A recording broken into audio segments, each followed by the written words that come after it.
la estructura organizacional que teníamos antes no está respondiendo a las necesidades que existen hoy día. Hay que tener más resiliencia para poder empezar el día a día, para pensar el siguiente año. Este contexto cambió. Yo creo que el entusiasmo es esencial. Un entusiasmo realista, ¿cierto? Pero en el fondo saber que esto toma tiempo. Pero lo que yo he ido aprendiendo es que tienen que ser en colaboración. Por lo que finalmente, en general, el consenso es que pensamiento crítico y capacidad como de autoenseñarse, aprender y gestionar son clave. Para liderar hay que tener muy claro en el contexto en que uno está. El proyecto nuestro está en un contexto rural, con mucha problemática social. Ese es el contexto en que uno tiene que liderar. Ahora, obviamente no es lo mismo que teníamos hace 5 o 6 años atrás con lo que estamos hoy día enfocados. Muchas cosas han cambiado. Hoy día se hace un poco más difícil el liderazgo, considerando principalmente el tema de la convivencia y la salud mental, tanto de los estudiantes como también de los profesores.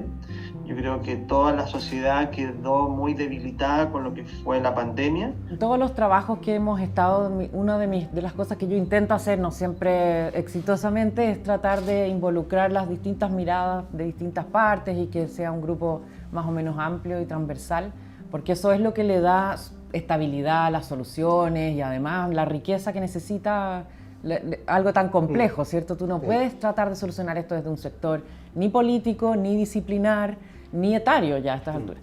En educación en particular, las personas que han estado en terreno, que tienen experiencia o en salas de clase o visitando escuelas, conversando con al final las personas que están en el día a día, ahí uno empieza a conversar, saca ahí el ruido y los propósitos son comunes y ahí es más fácil ir adelante.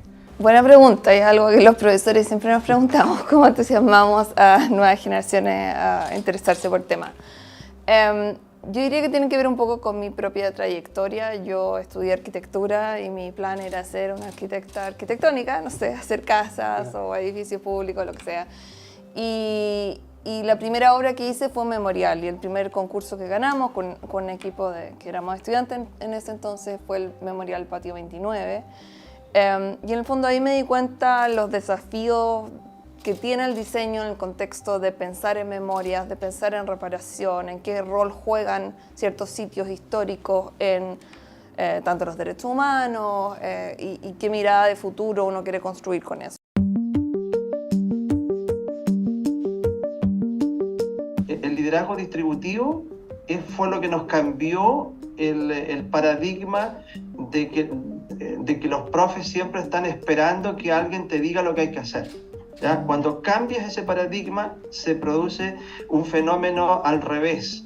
¿Ya? Son los profesores los que van guiando y van indicando cuál es la dirección que deben tomar las acciones, en este caso del director. Y eso es muy bonito, es muy tranquilo, ¿ya? Y te permite lo que yo veo, la creación de todos los días, la innovación en la pedagogía, ¿Cómo lo implementaste? El contacto más cercano con los estudiantes. Probablemente el liderazgo distributivo se siente más ineficiente que el vertical porque la decisión se toma más lento, pero a la larga yo creo que Víctor va a estar de acuerdo con que es una decisión más sólida, ¿cierto? Más legitimada, más profunda, donde tienes que empujarla después mucho menos. Y es más o menos lo mismo lo que pasa en las leyes, en el Congreso, cuando hay leyes que se aprueban al pelo y entonces la mitad del Congreso y del país está en contra de esa ley, pero se aprobó así apenas. Después es todo el tiempo una pelea de que hay un gobierno que no la quiere implementar, el otro sí. Sí, falta mucha modernización y también, en el fondo, diversidad, integrar esas diversidades en nuestros modelos educativos. O sea, creo que es muy desigual. Yo he hecho clases en la Católica, he hecho clases en la UDP y ahora hago clases en la Adolfo Ibáñez, que es un público completamente distinto y como fuera de esos otros mundos. Pero la misma Católica donde yo estudié es un lugar con poca diversidad. Y creo que hay muchos estudios que indican que la falta de diversidad entre profesores y entre estudiantes merma la capacidad de conocimiento. O sea, uno conoce más cuando está más desafiado y cuando está menos en su zona de confort. Entonces, si estudiamos entre iguales, con profesores que son iguales y que vienen de nuestro mismo grupo social, creo que hay un estancamiento intelectual.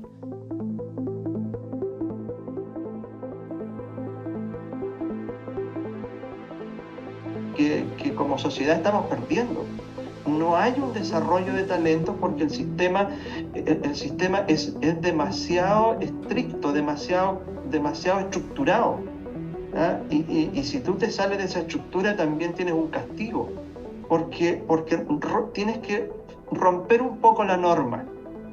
Y en ese atreverse a romper la norma, puede estar, un director te puede decir, chuta, pero si me pasa algo, ¿quién me salva?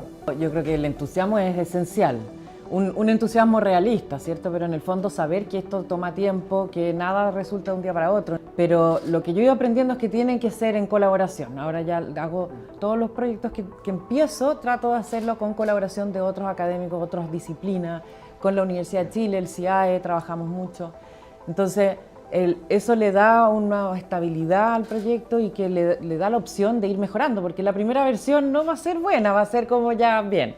Pero si tú quieres algo que se convierta en un aporte, en una contribución para el país, tienes que tener esta mejora continua. Sí, todavía estamos súper enfocados en disciplinas claras. O sea, yo y también los estudiantes hoy que estudian arquitectura entre el primer año convencido de arquitectura, eso en muchos modelos ya no es así. O sea, haces como un college donde tienes una educación como integral de artes liberales, donde no sé, tienes desde matemáticas, ciencias duras, pero también historia, filosofía, y luego te vas como interesando por algo.